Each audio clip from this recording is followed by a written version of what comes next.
Nomine Patris et Filii, Nomine Patris et Filii et Spiritus Sancti.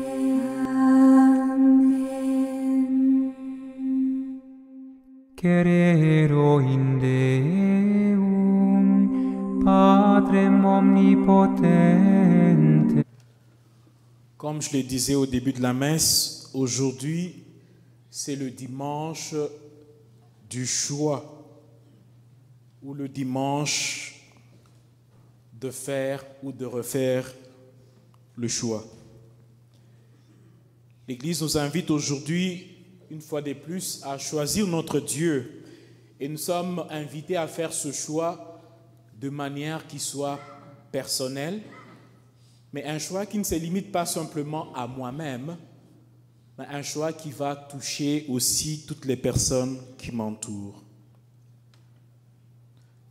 Le Christ constate le départ de plusieurs de ses disciples et questionne ses apôtres. « Voulez-vous aussi partir ?»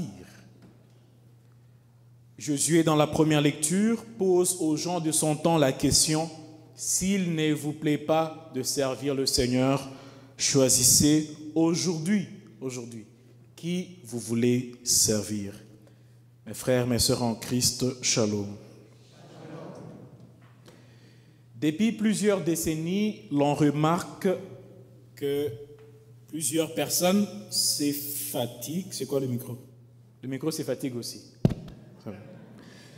On remarque que plusieurs personnes se fatiguent de suivre le Christ. Certains se retirent et d'autres refusent simplement de croire au Seigneur. Et les gens refusent ou se fatiguent pour plusieurs raisons. Des fois des bonnes raisons, des fois aussi des mauvaises raisons.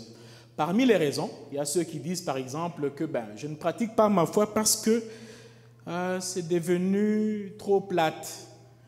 C'est pas vibrant, c'est pas vibrant.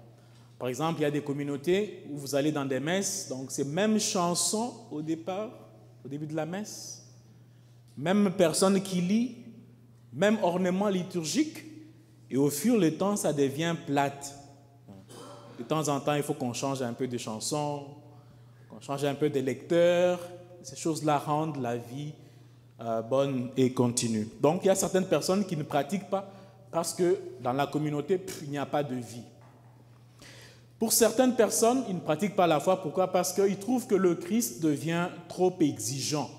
Comme dans l'enseignement aujourd'hui, l'Évangile, on dit que les disciples se questionnent que cet enseignement est rude. Donc, quand on regarde, par exemple, l'enseignement moral de l'Église ou ce que dit la Bible, on trouve que, en tout cas, cette parole-là, qui peut encore la croire au XXIe siècle? Par exemple, la deuxième lecture d'aujourd'hui. J'ai déjà prêché ça dans la messe matinale. Ceux qui ont été là connaissent mon point de vue. Cet enseignement est dur. Qui peut suivre cet enseignement? Et il y a simplement d'autres aussi qui trouvent des choses importantes à faire le dimanche. Les choses importantes, être avec la famille, être avec les enfants. Donc, il y a plusieurs raisons qui font que les gens trouvent pas leur place dimanche dans les bancs. Alors, il est mieux de remarquer ces départs des églises ou de nos paroisses, de constater les fermetures de nos églises. Mais avec tout cela, il est important aussi, au même moment que nous remarquons la diminution dans le christianisme, il est important que chacun se questionne aussi sur son engagement envers Dieu. Que chacun se questionne aussi sur sa fidélité envers Dieu. Et aujourd'hui, ma grande question est, qu'est-ce qu'il faut pour que nous puissions être fidèles au Seigneur? Qu'est-ce qui est demandé pour que nous puissions encore être en mesure de le choisir et de le choisir encore? La première chose qui peut nous aider à choisir le Seigneur, même quand ça devient plate, même quand ça devient dur et boring, la première chose, c'est l'amour et la confiance. L'amour et la confiance. La fidélité au Seigneur, le choisir encore et encore, n'est possible que si nous aiguisons notre amour envers Dieu si nous faisons en nous grandir la confiance ou la foi que nous avons envers lui. Sans l'amour, sans la confiance, c'est difficile de choisir Dieu, surtout quand les choses ne marchent pas. Et qui dit amour dit quoi? C'est aimer Dieu pour qui il est. Pas pour ce qu'il fait de bien dans ma vie, pas pour ceci et cela. Non, non. L'aimer simplement parce qu'il est Dieu. Et qui dit confiance dit que je dois croire au Seigneur parce qu'il a toujours de beaux plans. Je ne comprends pas ce qui se passe maintenant, mais je lui fais confiance qu'il connaît ce qu'il est en train de réaliser dans notre vie. Dans la première lecture, Josué, regardant que ces jours arrivent au terme, rassemble le peuple et les questionne sur leur décision de servir le Seigneur. D'après son discours, on a l'impression que ce grand général de guerre ne veut pas être souvenu juste pour ses grandes victoires dans le combat. Si vous ne le connaissez ou pas, Josué est parmi les plus grands généraux de guerre que l'humanité ait connus. Même s'il lui attribuait toutes les victoires à ses seules compétences serait une grande erreur. Parce que nous connaissons que la main de Dieu était toujours avec lui. Aujourd'hui, il rassemble le peuple et nous parlons de lui, non pas pour ses victoires de guerre, mais pour sa fidélité envers Dieu, pour sa décision de servir Dieu. Il dit que pour moi et les miens, nous voulons servir le Seigneur. C'est une décision qui commence avec lui seul, mais une décision qui engage aussi le reste de sa communauté. Le texte anglais dit que « As for me and my household ». My household. Souvent en français, on traduit par « moi et ma maison ». Et quand on parle de maison, on semble penser au papa, à la maman et aux enfants. Mais en anglais, c'est un peu plus large. Household, ça inclut aussi les frères et leurs familles, les tantes, toutes les personnes qui vivent dans une même maison ou même qui sont presque aux alentours de la même maison. Donc la décision de Josué de servir le Seigneur, il l'a fait au nom de toute sa communauté. C'est une décision qui influence la communauté. Et regardez à la fin, tout le monde répond par dire que nous aussi, nous voulons servir le Seigneur. Donc notre décision de venir à l'église ou pas, de prier en famille ou pas, ces décisions-là ont toujours une conséquence positive ou négative sur les gens qui nous entourent.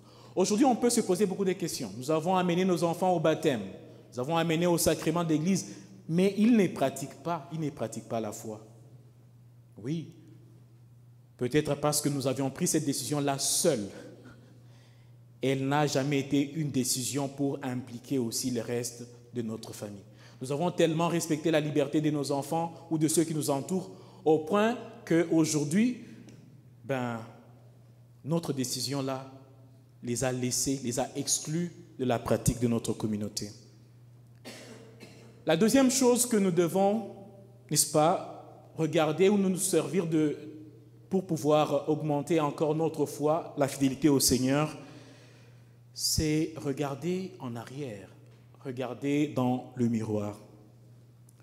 Josué rassemble le peuple et, après leur poser la question, qu'est-ce qui se passe? Il commence à leur rappeler les souvenirs du passé. C'est Dieu qui nous a sortis d'Égypte. Il a marché avec nous et nos pères et il nous a amenés ici.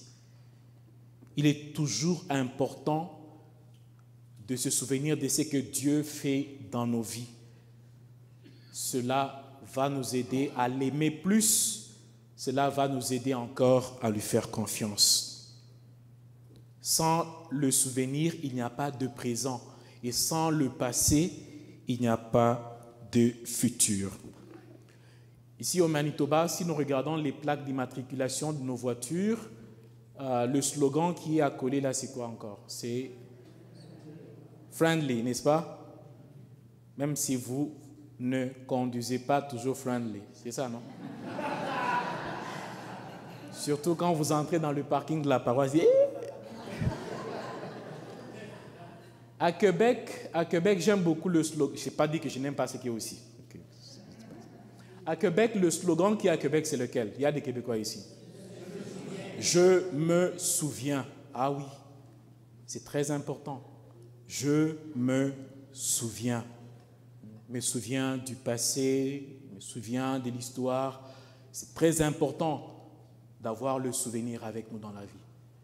Et dans le christianisme, ce souvenir-là nous aidera à choisir encore le Seigneur, même quand les choses vont devenir très compliquées. La troisième et la dernière chose qui peut nous aider à demeurer fidèles, à choisir toujours le Seigneur, c'est la répétition des efforts. La répétition des efforts. Choisir Dieu n'est pas juste une affaire d'un jour, une affaire d'un baptême. C'est comme dans le mariage. On ne se choisit pas simplement pour la date de notre mariage. Non. Sinon, il n'y a pas vraiment de vie. On fait encore l'effort de se choisir chaque jour. On se réveille, on choisit encore l'autre.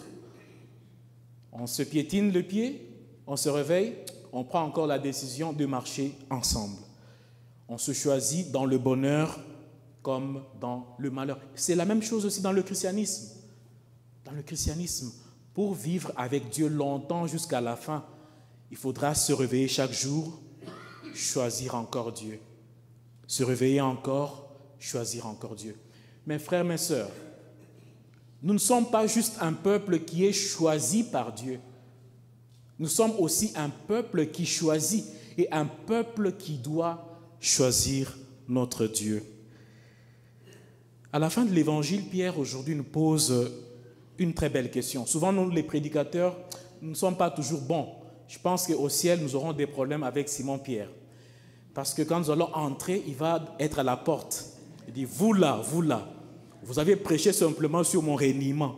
Toutes les bonnes choses que j'ai faites dans l'évangile, vous n'en parlez pas. Attendez d'abord là-bas. Et Pierre va faire entrer d'abord tous nos paroissiens, et puis nous allons d'abord rester là-bas en attendant.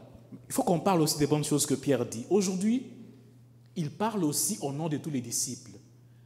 Pierre ne dit pas que « à qui irai-je, Seigneur ?» Non. Il prend la décision de parler du « nous ». Donc sa décision de suivre le Seigneur, à qui irions-nous, engage aussi. Peut-être qu'il y avait parmi ses disciples ceux qui doutaient aussi, qui mettaient déjà des plans pour partir. Voulez-vous partir? Peut-être certains se disaient, peut-être demain, peut-être ce soir. Et la réponse de Simon-Pierre vient comme taire tous ces petits doutes qui existaient déjà dans le cœur. Et tous acceptent qu'il est le Christ, c'est lui qui doit servir. Prions que le Seigneur augmente notre confiance en lui, notre amour, qu'il éveille notre mémoire à ce qu'il fait dans notre vie, afin que nous puissions toujours répéter les efforts pour que même quand les choses sont difficiles, nous arrivions toujours à le choisir. Amen.